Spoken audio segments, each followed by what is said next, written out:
안녕하세요, 여러분. 오늘은 정말 중요한 이야기를 나누려고 합니다. 요즘 보이스피싱 사기꾼들이 특히 50대, 60대 분들을 노리는 새로운 수법들을 쓰고 있어서 꼭 알려드리고 싶었어요.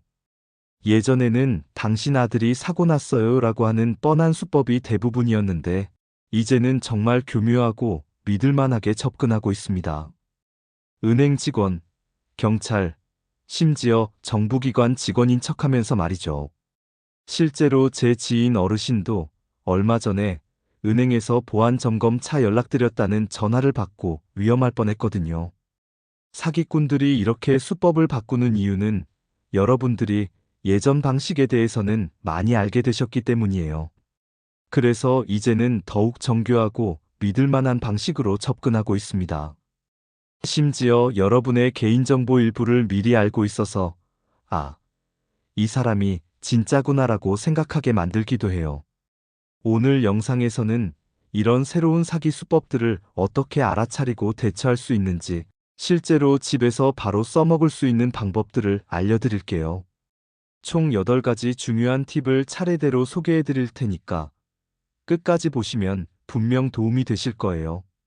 그리고 가족분들과도 함께 보시면서 이야기 나누어 보세요. 첫 번째, 급하게 돈을 요구하는 전화는 일단 끊어주세요. 보이스피싱 사기꾼들의 첫 번째 특징은 바로 급하다는 거예요. 지금 당장 해결하지 않으면 큰일 난다. 30분 안에 돈을 보내지 않으면 어떻게 된다. 이런 식으로 마음을 조급하게 만듭니다. 왜 그럴까요? 여러분이 차근차근 생각할 시간을 주지 않기 위해서예요. 최근에는 고객님, 다른 지역에서 고객님 카드로 100만 원 결제가 시도되고 있습니다. 지금 즉시 차단하지 않으면 도용될 수 있어요 라고 하면서 긴급 상황인 것처럼 연출해요. 또는 고객님 계좌에서 이상 거래가 감지돼요. 30분 내에 본인 확인을 하지 않으면 계좌가 정지됩니다 라고 하기도 하죠. 하지만 생각해 보세요. 진짜 은행이나 금융기관에서는 절대 전화로 급하게 돈을 요구하지 않아요. 진짜 문제가 있다면 카드 사용을 일시 정지하고 고객이 직접 방문하거나 인터넷 뱅킹으로 확인하라고 안내해요. 카드가 도용되었다거나 대출 문제가 있다고 하면서 지금 당장 처리해야 한다고 재촉한다면 100% 사기예요. 실제로 은행에서 일하시는 분한테 물어보니까 이상 거래가 감지되면 일단 해당 거래를 차단하고 고객에게는 문자나 앱 알림으로 먼저 알려준다고 하네요. 그리고 전화를 걸더라도 언제 시간 되실 때 지점에 방문해 주세요 라고 말하지 지금 당장이라는 표현은 쓰지 않는다고 해요. 실천 방법. 이런 전화가 오면 제가 직접 확인해 보고 다시 연락드리겠습니다 라고 말하고 바로 전화를 끊으세요. 그리고 해당 은행이나 기관에 직접 전화해서 확인해 보세요. 카드에 적힌 고객센터 번호로 전화하거나 평소 가시던 지점에 직접 방문해 보세요. 진짜라면 직접 방문했을 때도 처리가 가능합니다. 그리고 가족들에게도 이런 전화가 왔었다고 말씀드리세요. 두 번째, 개인정보를 절대 알려주지 마세요. 요즘 사기꾼들은 정말 똑똑해져서 이미 여러분의 이름이나 주소 일부를 알고 전화를 걸어요. 어디서 이런 정보를 얻을까요? 인터넷상에 유출된 개인정보나 명부 같은 것들을 이용해서 미리 조사를 해요. 그래서 김님 맞으시죠? 동해 사시는? 이런 식으로 확인하면서 이 사람이 진짜 은행 직원이구나 라고 생각하게 만들죠. 하지만 여기서 속으면 안 되는 게 이름이나 주소 정도는 요즘 누구나 쉽게 알 수 있어요. 진짜 은행 직원이라면 여러분의 주민등록번호나 비밀번호, 계좌번호를 전화로 물어보지 않아요. 특히 카드 뒷면에 3자리 숫자나 인터넷 뱅킹 비밀번호는 절대 묻지 않습니다. 최근에 새로 생긴 수법 중 하나는 보안 강화를 위해 기존 비밀번호를 확인해 주세요라고 하는 거예요. 또는 새로운 보안 시스템 때문에 본인 확인이 필요해서 카드 정보를 다시 등록해야 한다고 하면서 카드 번호와 유효기간, 뒷면 숫자까지 다 물어봐요. 진짜 은행에서는 이미 고객의 정보를 다 가지고 있어요. 굳이 전화로 물어볼 필요가 없죠. 만약 정말 본인 확인이 필요하다면 지점에 방문해서 신분증을 가져와 주세요라고 말해요. 실천 방법. 전화로 개인정보를 묻는다면 죄송하지만 전화로는 개인정보를 알려드릴 수 없어요. 직접 방문하겠습니다라고 말하세요. 진짜라면 이해해 줄 것이고 가짜라면 전화로 간단히 처리할 수 있는데 왜 그러시냐면서 계속 전화로 처리하려고 할 거예요. 그러면 확실히 사기라고 보시면 돼요. 그리고 혹시 실수로 개인정보를 알려주셨다면 바로 해당 금융기관에 연락해서 비밀번호를 바꾸시고 카드 재발급을 받으세요. 세 번째, 가족 사칭 전화의 새로운 패턴을 알아두세요. 예전에는 엄마, 나 사고 났어라는 뻔한 말로 시작했지만 이제는 더 교묘해졌어요. 실제로 여러분 자녀의 이름을 알고 있고 엄마, 목소리가 이상하죠? 감기 걸려서 그래요라고 미리 변명까지 해두거든요. 심지어 휴대폰이 고장나서 친구 폰으로 전화드려요라고 하면서 전화번호가 다른 것도 설명해요. 또 다른 새로운 수법은 직접 자녀인 척하지 않고 제가 님 아들 친구인데요. 지금 아들분이 급한 일이 생겨서 연락이 안 되네요라는 식으로 접근하는 거예요. 그러면서 아들분이 교통사고를 냈는데 합의금이 필요하다거나 갑자기 수술비가 필요해서 도움을 요청하셨다고 말해요. 요즘은 더 진화해서 실제 자녀의 SNS나 블로그를 미리 조사해서 엄마, 지난주에 애 갔다고 했잖아요 라고 하면서 실제 정보를 섞어서 말하기도 해요. 그러면 아, 정말 우리 아이가 맞구나라고 생각하게 되죠. 또한 엄마, 회사에서 급하게 계약금을 입금해야 하는데 제 계좌가 일시정지되어서 엄마 계좌로 먼저 받아주실 수 있어요? 라고 하는 새로운 패턴도 있어요. 이건 예전처럼 돈을 달라는 게 아니라 돈을 받아달라고 하는 거라서 더 믿을만하게 들려요. 실천 방법. 이런 전화가 오면 잠깐만 내가 직접 확인해 볼게라고 하고 전화를 끊으세요. 그리고 평소 알고 있던 자녀의 번호로 직접 전화를 걸어보세요. 만약 전화를 받지 않는다면 자녀의 직장이나 배우자에게 연락해 보세요. 진짜 급한 일이라면 자녀가 직접 전화를 받을 수 있을 거예요. 그리고 가족들끼리는 미리 이런 일이 생기면 어떻게 연락할지 약속을 정해두시는 것도 좋아요. 네 번째, 공공기관을 사칭하는 전화의 특징을 파악하세요. 국세청입니다. 경찰서입니다. 금융감독원입니다. 라고 하면서 전화를 거는 경우가 많아요. 특히 세금 체납으로 인해 계좌가 압류될 예정입니다. 라고 하면서 겁을 주죠. 최근에는 건강보험료 체납, 전기료 체납, 통신비 체납 등 다양한 명목을 사용해요. 새로운 수법 중 하나는 코로나 지원금 신청 확인이나 정부 지원금 지급 안내라는 명목으로 전화를 거는 거예요. 어르신, 정부에서 시니어 지원금을 지급하는데 신청하지 않으셨네요. 지금 전화로 간단히 신청할 수 있어요 라고 하면서 개인정보를 묻거나 수수료를 요구해요. 또는 선거관리위원회입니다. 투표권 확인차 연락드렸습니다 라고 하거나 통계청입니다. 인구조사 관련해서 몇 가지 여쭤볼 게 있어요 라고 하면서 개인정보를 수집하려고 해요. 하지만 진짜 공공기관에서는 이런 중요한 일을 전화로 처리하지 않아요. 반드시 공문으로 미리 알려주고 직접 방문하라고 안내합니다. 특히 세금이나 과태료 같은 것들은 우편으로 고지서를 먼저 보내주고 그래도 납부하지 않으면 직접 방문하거나 공문을 보내요. 진짜 공공기관 직원이라면 공문을 보내드릴 테니 확인해 보시고 궁금한 점이 있으면 언제든 방문해 주세요라고 말해요. 그리고 절대 전화로 개인정보를 묻거나 돈을 요구하지 않아요. 실천 방법. 이런 전화가 오면 공문을 먼저 보내주세요. 그리고 직접 방문하겠습니다 라고 말하세요. 진짜라면 공문을 보내줄 것이고 가짜라면 이런저런 핑계를 대며 전화로 처리하려고 할 거예요. 시간이 급해서 공문을 보낼 수 없다거나 전화로 간단히 해결할 수 있다고 하면서 말이죠. 그리고 해당 기관의 대표 번호를 인터넷에서 찾아서 직접 전화해 보세요. 5번째, 금융기관 직원을 사칭하는 새로운 수법을 조심하세요. 고객님, 다른 은행에서 고객님 명의로 대출을 받으려는 사람이 있어서 확인. 차 연락드렸습니다 라고 하면서 시작해요. 그리고 신원 확인을 위해 계좌 이체를 해주세요 라고 요구하죠. 이게 왜 위험한지 모르겠다고 생각하실 수도 있는데 이 돈은 절대 돌려받을 수 없어요. 또 다른 수법은 고객님 계좌 보안을 위해 돈을 다른 안전계좌로 옮겨주세요 라고 하는 거예요.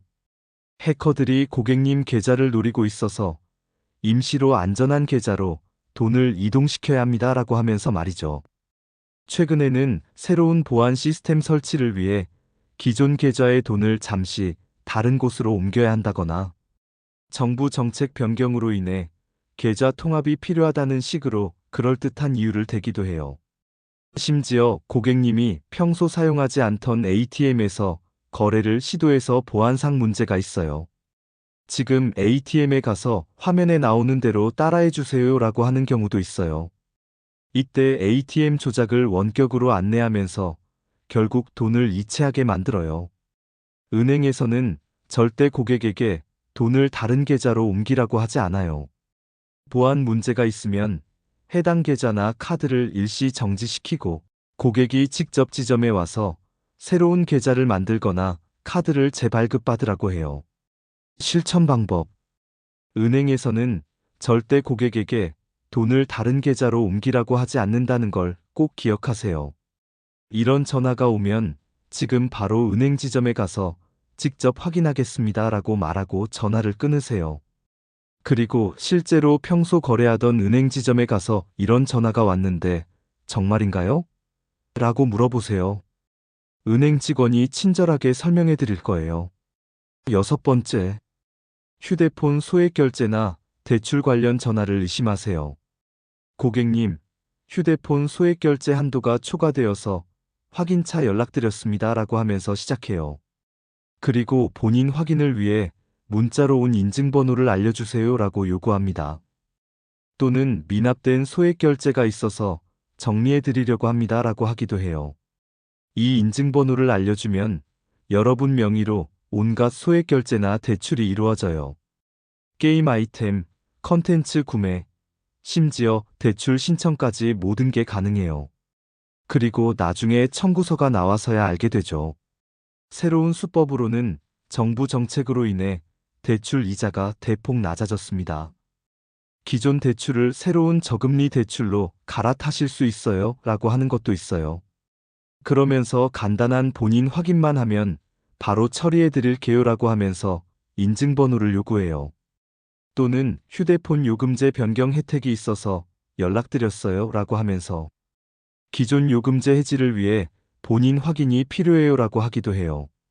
통신사나 금융기관에서는 절대 전화로 인증번호를 묻지 않아요. 인증번호는 본인만 확인하는 거고 다른 사람에게 알려주면 안 되는 거예요. 이건 비밀번호와 똑같아요. 실천 방법. 인증번호는 절대 다른 사람에게 알려주면 안 되는 거라는 걸 꼭 기억하세요. 가족에게도 알려주면 안 돼요. 인증번호는 알려드릴 수 없어요라고 단호히 거절하세요. 그리고 정말 휴대폰이나 대출 관련 문제가 있는지 확인하고 싶으시면 직접 통신사 대리점이나 은행에 가서 물어보세요. 7번째, 투자나 보험 관련 달콤한 제안을 조심하세요. 고객님께 특별한 투자 기회를 제안드리려고 합니다. 정부 지원 보험 상품이 있어서 연락드렸습니다 라고 하면서 접근해요. 그리고 오늘만 가능한 특가라고 하면서 바로 결정하라고 재촉하죠. 최근에는 부동산 투자, 금 투자, 코인 투자 등 다양한 명목으로 접근해요. 요즘 부동산 가격이 오르고 있는데 지금 투자하시면 몇 개월 후에 2배로 불어나요라고 하거나 정부에서 시니어 대상으로 특별보험 상품을 출시했어요 라고 하면서 말이죠. 또는 은행 적금보다 훨씬 높은 이자를 드릴 수 있어요.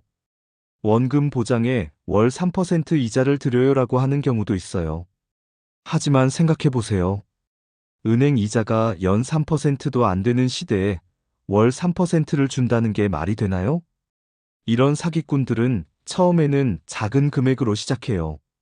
일단 50만 원만 투자해 보세요라고 하면서 말이죠. 그리고 실제로 처음에는 약속한 수익을 줘서 신뢰를 쌓아요. 그 다음에 더 많이 투자하시면 더 많은 수익을 드릴 수 있어요 라고 하면서 큰 금액을 요구해요. 실천 방법. 좋은 투자나 보험 상품이라면 하루 이틀 생각해봐도 괜찮아요. 가족과 상의해보고 연락드리겠습니다 라고 말하고 실제로 가족들과 상의해보세요. 진짜 좋은 상품이라면 기다려줄 거예요. 그리고 투자는 항상 원금 손실 위험이 있다는 걸 기억하세요. 원금 보장이라는 말을 하면서 높은 수익을 약속한다면 99% 사기예요. 여덟 번째, 의심스러운 전화를 받았을 때 대처 방법. 혹시 사기 전화를 받았다 싶으면 이렇게 해보세요. 1단계 마이너스 침착하게 전화를 끊으세요. 확인해보고 다시 연락드리겠습니다 라고 말하고 끊으세요. 상대방이 지금 바로 처리해야 한다고 재촉해도 저는 직접 확인해 보겠습니다 라고 말하고 전화를 끊으세요. 진짜라면 이해해 줄 거고 가짜라면 계속 전화를 걸어올 거예요. 2단계 마이너스 가족이나 주변 사람과 상의하세요. 혼자 판단하지 말고 자녀나 친구들에게 물어보세요. 이런 전화가 왔는데 어떻게 생각해? 라고 상의해 보세요. 다른 사람의 의견을 들어보면 사기인지 아닌지 더 쉽게 알 수 있어요. 3단계 마이너스 해당 기관에 직접 연락하세요. 은행이라고 했으면 은행에, 경찰이라고 했으면 경찰서에 직접 전화해서 확인해 보세요. 이때 사기꾼이 알려준 번호로 전화하지 마시고 인터넷에서 찾거나 평소 알고 있던 번호로 전화하세요. 4단계 마이너스 110이나 182에 신고하세요. 확실히 사기라고 생각되면 경찰 112이나 금융감독원 182에 신고하세요. 신고할 때는 사기꾼의 전화번호, 대화 내용, 시간 등을 메모해 두었다가 알려주세요. 그리고 한 가지 더 중요한 것은 혹시 사기를 당했다고 해도 너무 자책하지 마세요. 요즘 사기꾼들은 정말 교묘해서 똑똑한 사람도 당할 수 있어요. 대신 빨리 신고하고 피해를 최소화하는 게 중요해요. 여러분, 오늘 알려드린 8가지 내용들이 도움이 되셨나요? 보이스피싱 사기꾼들은 점점 더 교묘해지고 있지만 우리도 그만큼 더 똑똑해질 수 있어요. 가장 중요한 건 급하다고 하는 전화일수록 더 의심해보고 혼자 판단하지 말고 꼭 가족이나 주변 사람들과 상의하는 거예요. 그리고 기억하세요. 여러분의 소중한 재산을 지키는 일에는 미안하다거나 부끄럽다는 감정이 필요 없어요. 의심스러우면 당당하게 확인해 보겠다고 말하세요. 진짜 금융기관이나 공공기관 직원이라면 여러분이 신중하게 행동하는 것을 오히려 좋게 생각할 거예요. 사기꾼들은 여러분이 혼자서 급하게 결정하기를 바라요. 하지만 우리는 항상 차근차근 확인하고 가족들과 상의하고 직접 방문해서 처리하는 습관을 기르면 돼요. 오늘 영상이 여러분과 여러분 가족들에게 도움이 되었으면 좋겠어요. 주변에 계신 다른 분들에게도 꼭 알려주시고 모두 함께 이런 사기로부터 우리 자신을 지켜나가요. 특히 혼자 사시는 어르신들께는 더욱 관심을 가져주시고 가끔 안부 전화도 드려보세요. 여러분 모두 건강하고 안전한 하루하루 보내시길 바라며 다음에도 더 유용한 정보로 찾아뵙겠습니다. 오늘도 시청해주셔서 정말 고맙습니다.